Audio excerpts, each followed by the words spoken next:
కృష్ణా శాస్త్రము శ్రీ వాణి జ్యోతిష్యాలయం విజయవాడ. మనకు ఏ దిశగా వెళ్ళినా అనుకూలంగా ఉండును. 9 గళ్ళు గీసుకొని 1 నుంచి 9 నెంబర్లు దానిలో వేసుకోవాలి. ఒక నెంబర్ని కళ్ళు మూసుకొని పెన్తో తాకవలెను. 1వ ప్రశ్నకు జవాబు: మీరు తూర్పు దిశగా వెళ్ళినా అనుకూలంగా ఉండును. 2వ ప్రశ్నకు జవాబు: ఆగ్నేయ దిశగా వెళ్ళినా అనుకూలంగా ఉండును.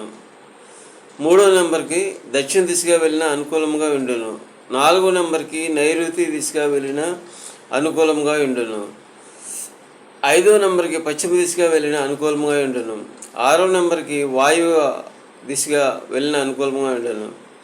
7వ నెంబర్కి ఉత్తర దిశగా వెళ్ళిన అనుకూలంగా ఉండును.